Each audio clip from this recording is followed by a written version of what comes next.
Hello दोस्तों, कैसे हैं आप लोग। उम्मीद करते हैं हेल्दी होंगे, फिट होंगे, बेहतर होंगे। ठीक है दोस्तों पिछले वीडियो में हमने देखा था जामिया के BA LLB के 2016 पेपर के 60 क्वेश्चन। आज हम देखेंगे जो बचे हुए 60 क्वेश्चन हैं उनको डिस्कस करेंगे। और दोस्तों आपसे मेरी एक रिक्वेस्ट है, अगर मेरा आपने चैनल सब्सक्राइब नहीं किया है तो प्लीज़ सब्सक्राइब कर लीजिए। और अगर आपको समझ में नहीं आता है तो आप कमेंट करके बताइए कि हम किस तरीके से अपने आप को इम्प्रूव कर रहे हैं। ठीक है, लेकिन आप लोग हमसे जुड़े ज़रूर रहिए। ठीक है दोस्तों, चलते हैं आज के पहले क्वेश्चन पे।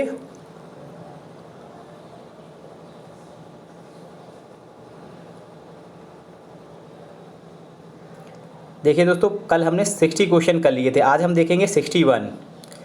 देखो पहला 61 क्वेश्चन है, an authority given by client in writing to the advocate to represent him in court is called as. मतलब जब हमारा कोई केस हो जाता है कोर्ट में, हमें रिप्रेजेंट होना है तो हम अपने आप अपना केस नहीं लड़ते हैं, हम वकील को हायर करते हैं और वो हमारी जगह पे केस लड़ता है।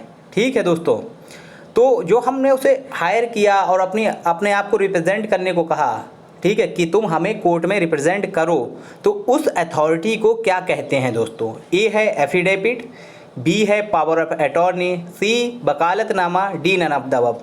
दोस्तों एफिडेविट वो होती है जब जैसे हमने कहीं एडमिशन लिया और हम एडमिशन के टाइम जो है अपने डॉक्यूमेंट्स ले जाना भूल गए, तो हम वहाँ पे एफिडेविट लगा देंगे। एफिडेविट का मतलब होता है इन आ गुड फेथ, कि हम अपनी गुड फेथ में ओथ एंड अफर्मेशन दे रहे हैं, मतलब हम श्योरिटी दे रहे हैं कि जो है हम थोड़े दिन बाद अपने डॉक्यूमेंट्स ले आएंगे, जितना भी टाइम दिया हो, और ये डॉक्यूमेंट्स मेरे ही होंगे। ठीक है दोस्तों, एफिडेविट मतलब ओथ और श्योरिटी होता है कि ठीक है। पावर ऑफ अटॉर्नी होता है दोस्तों, बहुत से लोग बता रहे थे कि ये जो है जो वकील को हम लोग हायर करते हैं और रिप्रेजेंट करने को कहते हैं, उस पावर को पावर ऑफ अटॉर्नी कहते हैं, लेकिन ये दोस्तों नहीं है। पावर ऑफ अटॉर्नी कई केसों में बताया गया है कि अपीयरेंस हो सकता है, कोर्ट में अपीयर हो सकते हो, लेकिन प्लीड करने की अथॉरिटी नहीं होते पावर ऑफ अटॉर्नी को। ठीक है दोस्तों, पावर ऑफ अटॉर्नी ये होता है कि मतलब हम कोई बहुत बड़े बिजनेसमैन हैं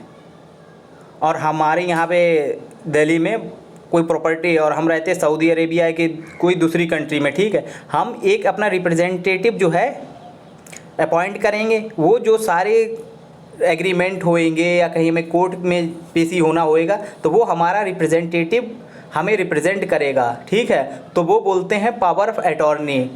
ठीक है, लेकिन ये वकील को रिप्रेजेंट करने की पावर नहीं है। ठीक है दोस्तों, और वकालतनामा होता है कि जब हम वकील से कहते हैं कि मेरा केस तुम कोर्ट में लड़ो, तो हम उसे पावर ऑफ इसे कहते हैं वकालतनामा। ठीक है, जब हम अब कोर्ट में वकील को हायर करते हैं और उससे कहते हैं कि भाई तुम मेरी जगह पे रिप्रेजेंट हो और मेरी जगह पे प्लीड करो, तो उसे कहते हैं वकालतनामा। तो इसका आंसर हो जाएगा सी, वकालतनामा।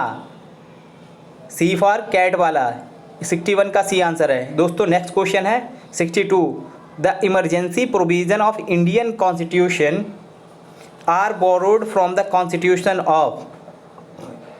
इमरजेंसी प्रोविज़न कहाँ से लिए गए हमारे कॉन्स्टिट्यूशन में। ए है जर्मनी, बी है USA, सी है कनाडा, डी है रसा। दोस्तों इमरजेंसी प्रोविज़न जो हैं लिए गए हैं हमारे जर्मनी से। इमरजेंसी प्रोविज़न और उसका सस्पेंशन ऑफ फंडामेंटल राइट, कि भाई इमरजेंसी अगर लगाई गई नेशनल इमरजेंसी तो उस टाइम कौन से फंडामेंटल सस्पेंड हो जाएंगे। तो ये सारे प्रोविज़न लिए गए हैं कहाँ से, कनाडा से लिए गए हैं दोस्तों। इमरजेंसी प्रोविज़न कहाँ से लिए गए हैं, जर्मनी से। Emergency provision and suspension of fundamental right during the emergency जो है ये लिया गया है जर्मनी, बीमर कॉन्स्टिट्यूशन भी से बोलते हैं जर्मनी से।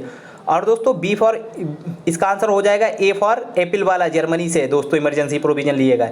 और दोस्तों USA किससे क्या लिए गए, USA से लिया गया है independent judicial review, impeachment of president, vice president और रिमूवल ऑफ जजेस high court and supreme court. ठीक है दोस्तों, ये USA से लिया गया। और कनाडा से लिया गया है दोस्तों फेडरलिज्म। ठीक है, स्ट्रॉन्ग सेंटर और वीक स्टेट और सेडरी पावर, कि मतलब जो पावर तीनों लिस्टों में नहीं मेंशन है। जैसे इस समय साइबर क्राइम की है, और जब हमारा कॉन्स्टिट्यूशन बना था उस समय साइबर क्राइम का कोई समझ भी नहीं सकता था, तो वो किसी भी लिस्ट में नहीं है। तो साइबर क्राइम अब किस में चला जाएगा? रिसोर्सरी पावर। और रिसोर्सरी पावर किसके पास है इंडिया में? यूनियन के पास, यूनियन लिस्ट में है, यानी कि पार्लियामेंट के पास। और चलिए दोस्तों, डी रसा क्या है? रसा से हमने लिया था डायरेक्टिव प्रिंसिपल, रशिया से हमने लिया था फंडामेंटल ड्यूटीज़। क्या लिया था रशिया से? फंडामेंटल ड्यूटीज़ और जस्टिस। चाहे वो जस्टिस प्रोविज़न, जस्टिस के जो प्रोविज़न है कहाँ से लिया था? हमने लिए थे justice, political justice, economic justice और सोशल जस्टिस। ये कहाँ से लिए गए थे? प्रेम्बल में हमारे लिए गए थे रसिया से। दोस्तों उम्मीद करते हैं समझ में आ गया होगा आपके। क्वेश्चन नंबर 63 दोस्तों है एमिकस क्यूरे। दोस्तों एमिकस क्यूरे का मतलब क्या होता है? देखो, एमिकस मीन्स होता है फ्रेंड, क्यूरे मीन्स होता है कोर्ट। तो इसका मतलब क्या हो गया? कोर्ट का दोस्त। तो आंसर आपके सामने है, इसका आंसर है सी वाला, सी फॉर कैट वाला, फ्रेंड ऑफ कोर्ट।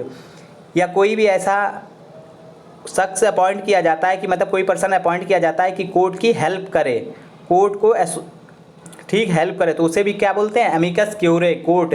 एमिकस मतलब होता है दोस्त, क्यूरे मीन्स होता है कोर्ट, कोर्ट, ठीक है। तो किसका दोस्त? कोर्ट का दोस्त, फ्रेंड ऑफ कोर्ट। समझ गए होंगे दोस्तों, उम्मीद करते हैं। तो इसका आंसर हो जाएगा सी वाला, कैट वाला। दोस्तों 64 का आंसर है constitutional safeguard are provided to the civil servant by Indian constitution by the following article. मतलब कॉन्स्टिट्यूशनल सेफगार्ड जो हैं, सुरक्षा सिविल सर्वेंट को किस आर्टिकल से प्रोवाइड की गई है? आर्टिकल में, ठीक है दोस्तों। पार्ट 14 मतलब पार्ट जो है 14 में 308 आर्टिकल से 323 तक, ये इसमें प्रोविज़न है किसके लिए? सिविल सर्वेंट के लिए, सिविल सर्वेंट के लिए, ठीक है। और 301 आर्टिकल क्या है दोस्तों? 301 आर्टिकल में तो इसके ऑप्शन क्या क्या हैं? ए वाला है आर्टिकल 301, तो 301, बी 311, सी 321, डी 322। दोस्तों 301 आर्टिकल में तो दिया गया है freedom of trade and commerce, कि हम किस तरीके स्टेट के बीच में ट्रेड कर सकते हैं, ये तो है नहीं। बी आर्टिकल 311 में दे रखी हैं दोस्तों क्या? Safeguard, constitutional safeguard provided to civil servant. किसमें? 300 आर्टिकल नंबर 311 है, ये अपने आप भी सर्च करके देखना। और 321 जो दोस्तों है, इसमें जो शायद इसके सैलरीज़ के बारे में दे रखा है। और 322 एक्सपेंशन, मतलब किस तरीके से अगर कोई न्यू सर्विसेज लानी है तो उसके बारे में दे रखा है। 300 आर्टिकल 311 में दे रखा है constitutional safeguard to the civil servant officer, ठीक है दोस्तों, कि किसी को बगैर कॉन्स्टिट्यूशनल सेफगार्ड का मतलब ये है कि भाई हम लोग सर्विस करते हैं, अगर हमने लीगली तौर पे किसी को अरेस्ट कर लिया और उसका पॉलिटिकल पावर में बहुत ही मतलब जान पहचान है, तो उसने भाई नेताजी को फ़ोन घुमा दिया कि भाई इस आदमी ने हमें परेशान किया है। अगर उसके पास कॉन्स्टिट्यूशनल सेफगार्ड ना होता तो नेताजी कहीं भी उसे ट्रांसफ़र कर देते, सस्पेंड कर देते, एलिमिनेट कर देते। लेकिन कॉन्स्टिट्यूशनल सेफगार्ड है कि अगर उसने परेशान किया है तो उस पर पहले इंक्वायरी होगी, इंक्वायरी के बाद अगर गलत तरीके से आपको परेशान किया है तो वो सस्पेंड होगा, वरना नहीं होगा। तो इसे बोलते हैं कॉन्स्टिट्यूशनल सेफगार्ड। ये किस आर्टिकल में दे रखा है? 311 में दोस्तों का question number 65, which writ is claim to challenge the appointment of person to a public office. मतलब ये है कि कोई भी पर्सन जो है अपॉइंट कर दिया गया गवर्नमेंट जॉब के लिए, ठीक है, और आपको लगता है वो गलत है, तो इसमें जो है कोर्ट कौन सी रिट इशू करेगा? आप कोर्ट चले जाते हो, कहते हो कि भाई इसका जो है अपॉइंटमेंट इसका सही नहीं है, ये इलीगल तरीके से आया, तो कोर्ट कौन सी रिट इशू करेगा दोस्तों? बताइए दोस्तों। पहला ऑप्शन है जिसका हैबियस कॉर्पस। दोस्तों हैबियस कॉर्पस इशू की जाती है किसके लिए? कि भाई कोई भी, जैसे पुलिस ने तुम्हें डिटेन कर लिया और तुम्हारा अंदर कोई क्राइम नहीं, तुमने कोई गलत काम नहीं किया है, तो ठीक है, अगर किया है तब भी पुलिस को 24 घंटे के अंदर मजिस्ट्रेट के सामने आपको पेश करना होगा, ठीक है, तो ये तो नहीं होगा। मंडमस का मतलब दोस्तों होता है मंडमस का ये रिट इशू की जाती है अगर कोई भी गवर्नमेंट ऑफिशियल, ठीक है, ड्यूटी के समय अपनी ड्यूटी नहीं करता है, जैसे आपको कोई काम कराना है गवर्नमेंट ऑफिशियल, जैसे EWS का सर्टिफिकेट बनवाना है, तहसीलदार के पास गए और उसने आपको डे बाय डे मना कर रहा है, ठीक है, तो आप कोर्ट जा सकते हैं, वहाँ से लेके आ सकते हैं। तो कोर्ट इशू करेगा मंडेमेस, आप उससे कहेंगे जाके, कोर्ट ऑर्डर देगी कि भाई अपनी ड्यूटी परफॉर्म करो, ठीक है। और सी को वारंटो दोस्तों, को वारंटो इशू की जाती है जब कोई पर्सन इलीगली तौर पे कोई भी ऑफिस जो है, मतलब कोई गवर्नमेंट जॉब ले लेता है, ठीक है, आपको लगता है कि ये गलत है, तो कोर्ट इशू करता है को वारंटो और उससे कहता है कि अपने आप को प्रूव करो कि तुम्हारा अपॉइंटमेंट जो है ये लीगल है, ठीक है। तो ये कब इशू की जाती है? सी वाला को वारंटो। तो इसका सी ऑप्शन होगा 65 का सी को वारंटो। और सर्टियोरी इशू की जाती है कि कोई कोर्ट जो है या तो बहुत ज़्यादा एक्सेस करने लगा है जजमेंट, या तो उसके पास है नहीं, या कोई हाई कोर्ट या मतलब अपर कोर्ट उससे कहे कि भाई ये तुम्हारे जुरिडिक्शन में नहीं है, ये हमें केस जो है ट्रांसफ़र कर दो, इसको कहते हैं सर्टियोरी। उम्मीद करते हैं दोस्तों समझ गए होंगे। तो इसका 65 का आंसर होगा सी फॉर कैट वाला। 66 का क्वेश्चन है दोस्तों, which one of the following is not a subject union list, मतलब यूनियन लिस्ट में इन चारों में से कौन सा नहीं आता? A census, B income tax, C prison, D banking. दोस्तों यूनियन लिस्ट में जो है सेंसस भी आता है, इनकम टैक्स भी आता है, बैंकिंग भी आता है। प्रिजनर जो है ना ये स्टेट लिस्ट में आता है, पुलिस जो है स्टेट लिस्ट में आता है, लॉ एंड ऑर्डर मेंटेन करना स्टेट लिस्ट में आता है। लेकिन एक दोस्तों जो करंट इशू है ये है कि भाई पहले हेल्थ जो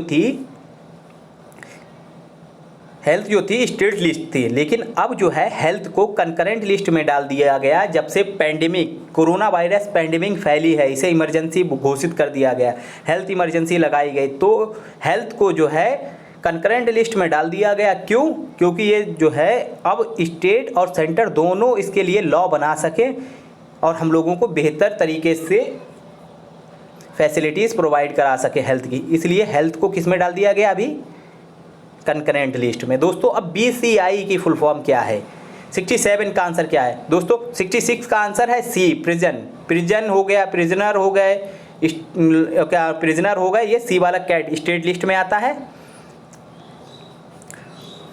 67 का क्वेश्चन है BCI means A bar committee of India, B bar commission of India, C bar council of India, D को bar of courts in India. दोस्तों BCI की मीन्स होता है बार काउंसिल ऑफ इंडिया, इसको establish किया गया था एडवोकेट एक्ट 1961 के थ्रू, ठीक है। ये बार काउंसिल ऑफ इंडिया रेगुलेट करती है जो प्रैक्टिस जैसे वकील लोग करते हैं ना, उनको रेगुलेट करती है कि किस तरीके से क्या क्या रूल होना चाहिए, इन सब के लिए जो है बार काउंसिल ऑफ इंडिया जिम्मेदार है, ठीक है। Bar council of India 1960 act में एक एडवोकेट एक्ट 1961 के जरिए जो है इस्टेब्लिश की गई थी 1961 में। दोस्तों क्वेश्चन नंबर 60, तो इसका आंसर हो जाएगा 67 का C bar council of India. 68 question है the person for whom benefit the guarantee is given in contract of guarantee is known as, मतलब ये कहता है कि भाई किसी ने किसी को पैसे दिए, ठीक है, और तो पैसे लेने की जिम्मेदारी गारंटी किसकी होगी, कि मतलब पैसे वापस करने की जिम्मेदारी किसकी होगी कॉन्ट्रैक्ट में। अगर ए जैसे मान लिया आप हैं, बी हम हैं, आपने मुझे पैसे दिए या कुछ भी दिया, ठीक है, और हमने पैसे वही जो सामान है लिया है उधार के तौर पे, तो सब और किसी ने मतलब जो है सी आदमी ने उसकी गारंटी ले ली कि भाई ये तुम्हें पैसे दे देंगे, हम गारंटी लेते हैं। तो सबसे पहले गारंटी किसकी होगी कॉन्ट्रैक्ट में? मेरी होगी या जिसने गारंटी ली है उसकी होगी?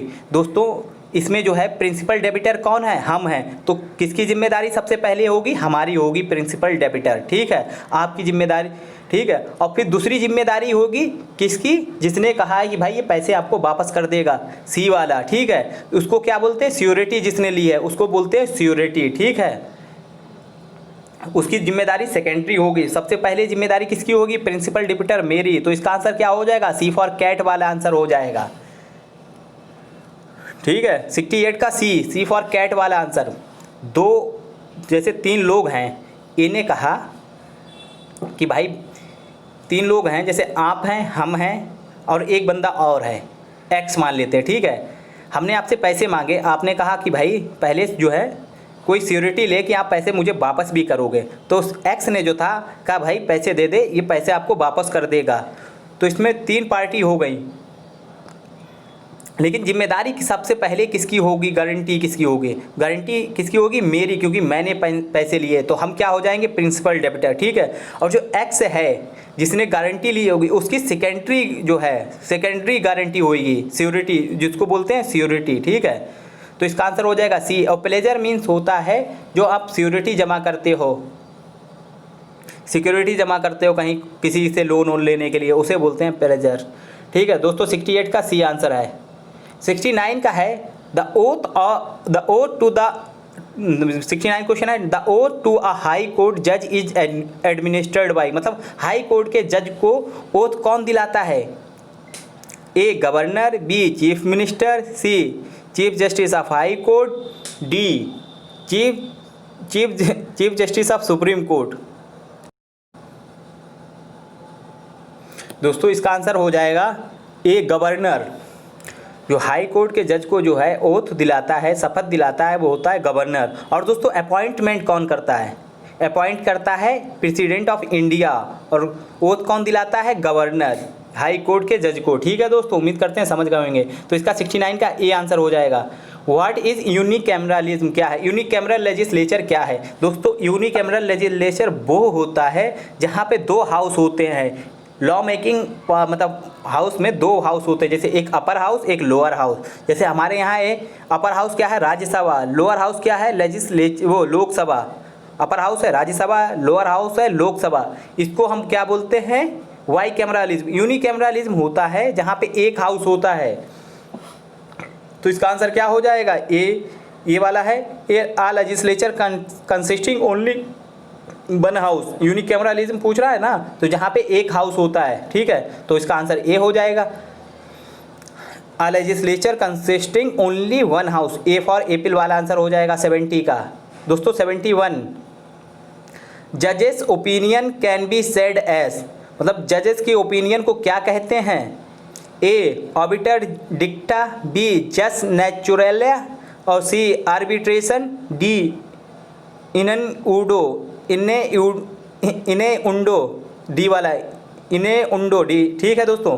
तो दोस्तों इन्हें उंडो ये होता है, ये टॉर्ट में वर्ड है, ठीक है। इसका टॉर्ट में कॉन्सेप्ट है, लॉ ऑफ टॉर्ट, ठीक है। इन्हें डोडो मतलब डिफेमेशन के केस में यूज होता है। जैसे हम किसी को डिफेम करेंगे, जैसे मैंने किसी को गलत गलत कह दिया, ठीक है, और उसे डिफेम हो गया वो।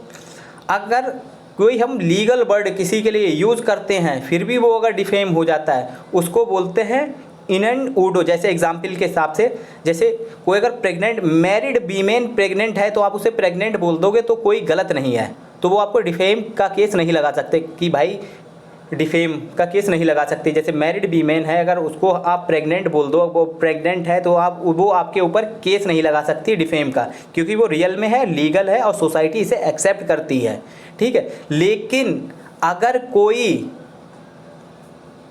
अनमैरिड वीमेन है और वो प्रेग्नेंट है, लेकिन आपने उस सच में उससे और आपने लिख दिया कि ये वीमेन प्रेग्नेंट है, या आपने कह दिया कि आप प्रेग्नेंट है और वो अनमैरिड है, तो वो क्या हो जाएगा, डिफेम में चला जाएगा। इसी वर्ड को हम इसी को कहते हैं इनन ऊडो, ठीक है।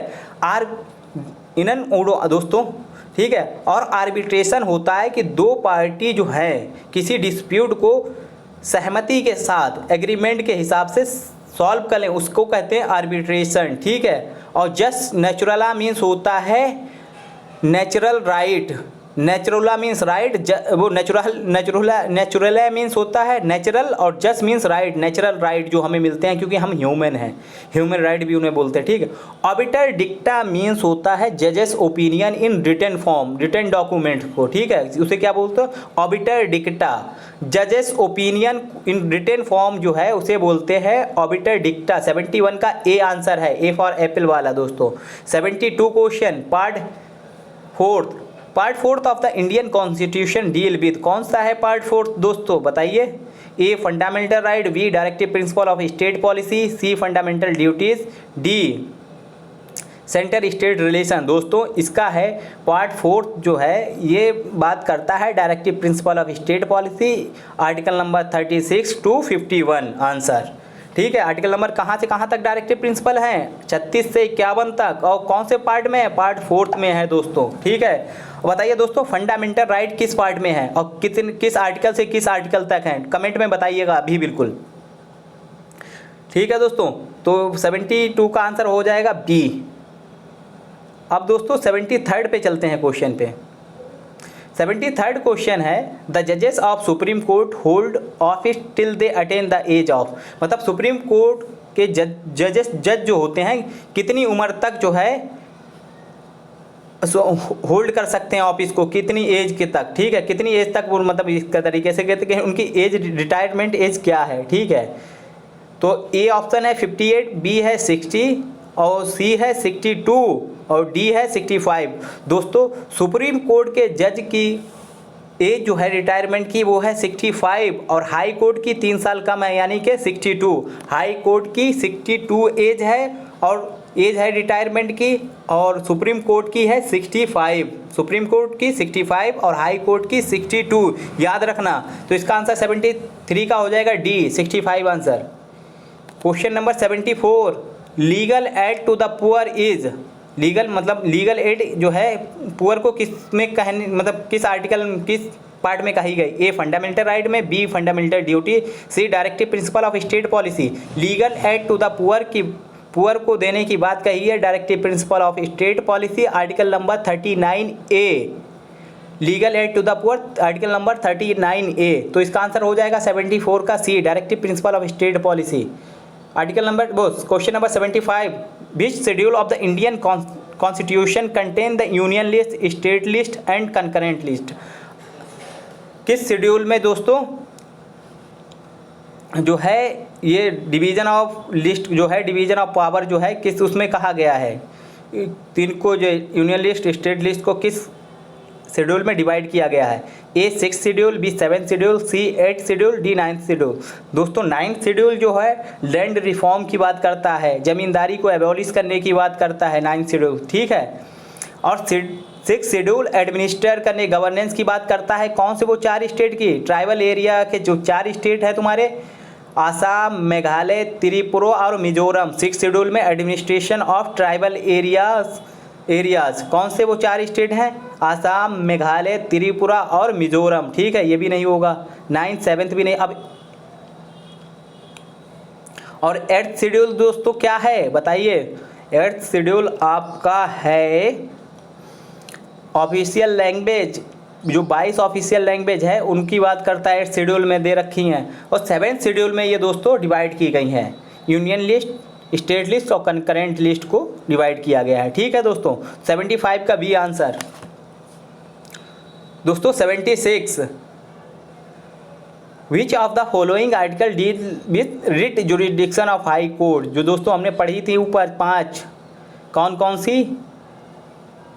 Habeas corpus, mandamus, quo warranto, certiorari, provision. ठीक है, तो ये हाई कोर्ट जो है किस आर्टिकल के तहत ये रिट इशू कर सकता है? Under which article high court issue writ jurisdiction दिया गया है दोस्तों? आर्टिकल ए 30, ये तो बात करता है तुम्हारा माइनॉरिटीज़ इंस्टीट्यूशन की बात, एजुकेशनल इंस्टीट्यूशन फॉर माइनॉरिटीज़ की बात करता है। आर्टिकल नंबर 32 ये करता है रिट की तो बात करता है, लेकिन ये सुप्रीम कोर्ट जो है रिट इशू करने की बात करता है। आर्टिकल नंबर सी जो है, आर्टिकल नंबर 226 जो है, आर्टिकल नंबर 226 जो है हाई कोर्ट को पावर देता है कि आप रिट इशू करो। ठीक है, रिट जुरिडिक्शन की पावर देता है। सी 226 आंसर 76 का सी आंसर। उम्मीद करते हैं दोस्तों समझ गए होंगे क्वेश्चन। आर्टिकल नंबर 76 का सी है, ये हाई कोर्ट को पावर देता है कि आप जो है रिट इशू कर दो अगर किसी का फंडामेंटल राइट वायलेट होता है। ठीक है, 76 का सी। 77 का है answer, the minimum age of appointment as governor of a state in India, कि मतलब कितनी एज के बाद जो है कोई शख्स जो है, कोई पर्सन जो है, सिटीजन जो है इंडिया का गवर्नर बन सकता है? ए ऑप्शन है 25 ईयर, बी है 35 ईयर, सी 45 ईयर, डी 55 ईयर। दोस्तों मिनिमम एज जो है अपॉइंटमेंट होने की गवर्नर की है 35 ईयर। कितनी है? 35 ईयर। दोस्तों minimum age of appointment of president की बताइए कमेंट में कितनी है? Minimum age of appointment as a president of India बताइए कितनी एज है? ठीक है, गवर्नर का एज है 35 ईयर्स, तो इसका हो जाएगा बी, 77 का बी आंसर हो जाएगा। 78, विच of the following state have common high court? किस किस स्टेट के बीच में कॉमन हाई कोर्ट है ये बताइए? ए पंजाब और हरियाणा सही है, आंध्र प्रदेश एंड तेलंगाना सही है। अब तो जम्मू एंड कश्मीर भी एक है, लेकिन अब जम्मू और लद्दाख का एक है। ठीक है, 78 का दोस्तों ऑल ऑफ द अबव ही हो जाएगा, और वो ए बी है आंसर इसका, 78 का ए एंड बी।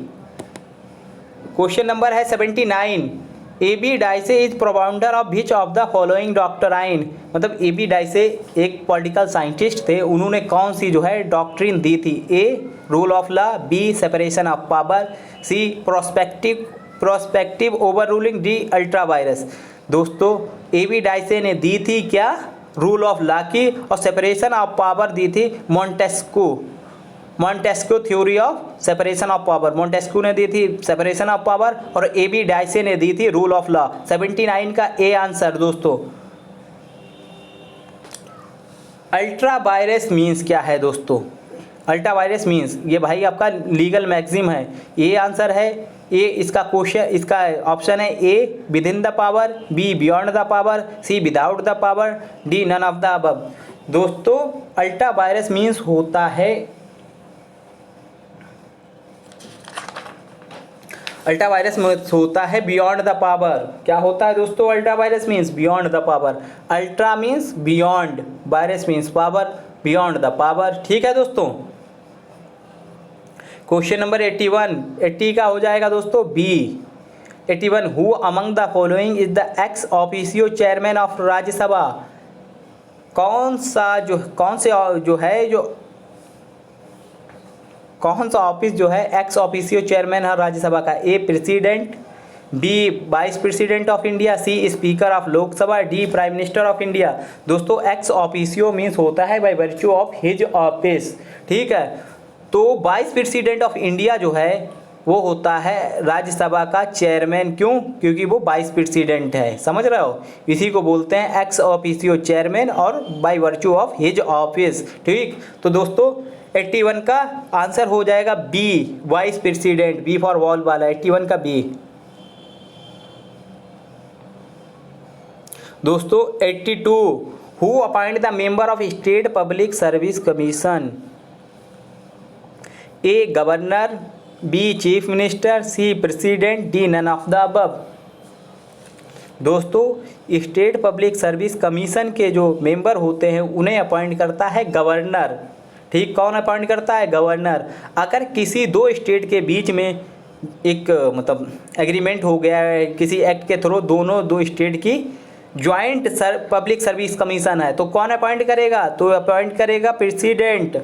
और यूनियन के जो होते हैं, यूनियन के सिविल सर्वेंट होता है, उन्हें कौन अपॉइंट करता है? प्रेसिडेंट। ठीक है दोस्तों, और जो स्टेट पब्लिक सर्विस कमीशन के जो मेंबर होते हैं उन्हें अपॉइंट किया जाता है गवर्नर के द्वारा। ठीक है दोस्तों, तो 82 का A answer.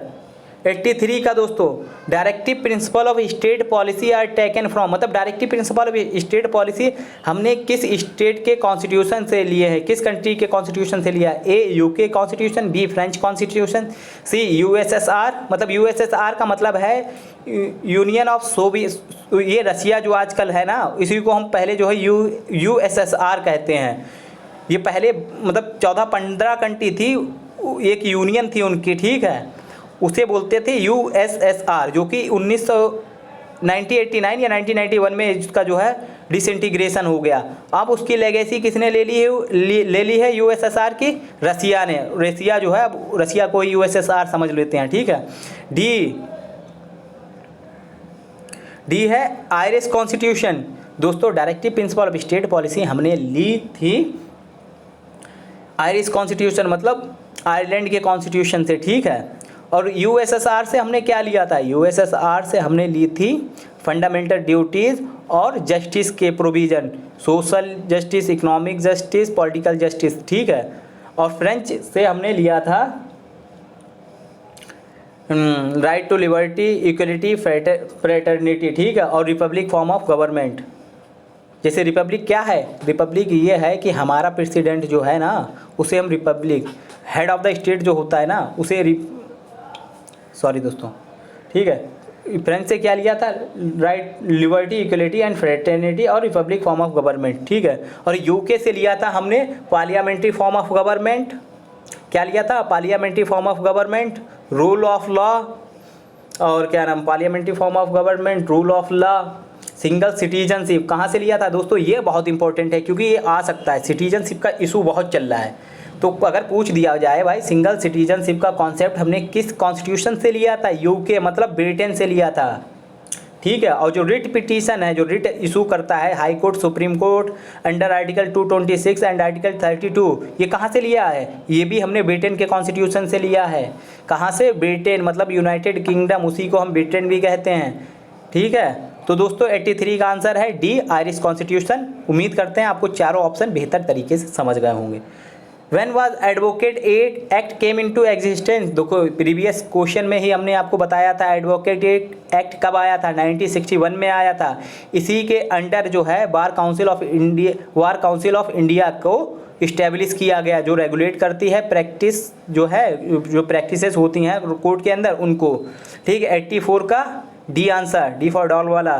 The power of president to issue an ordinance is, मतलब क्या है, ऑर्डिनेंस क्या होता है, लॉ होता है ना, कौन इशू करता है, प्रेसिडेंट इशू करता है, ठीक है। तो उसे क्या, कौन सी पावर मानी जाएगी, A executive power, B legislative power, C judicial power, D quasi judicial power. दोस्तों अगर कोई भी लॉ है, अगर कोई भी लॉ बना के देता है, चाहे वो अगर पार्लियामेंट दे तो भी वो लेजिस्लेटिव पावर हो, चाहे प्रेसिडेंट दे वो भी लेजिस्लेटिव पावर है। ऑर्डिनेंस एक लॉ होता है जो है प्रेसिडेंट इशू करता है, कब, प्रेसिडेंट इशू करता है जब दोनों हाउस हमारे जो है सेशन में ना होते हैं, जब दोनों हाउस जो है सेशन में नहीं होते हैं तो उस समय जो है इशू करता है प्रेसिडेंट क्या, ऑर्डिनेंस। उस ऑर्डिनेंस को वो ऑर्डिनेंस जो होता है लेजिस्लेटिव पावर होती है, जो कि आर्टिकल 200 आर्टिकल नंबर 1 2 3 में दे रखी है लेजिस्लेटिव पावर, किसकी, प्रेसिडेंट की, ऑर्डिनेंस में इशू, ऑर्डिनेंस मेकिंग पावर, ठीक है।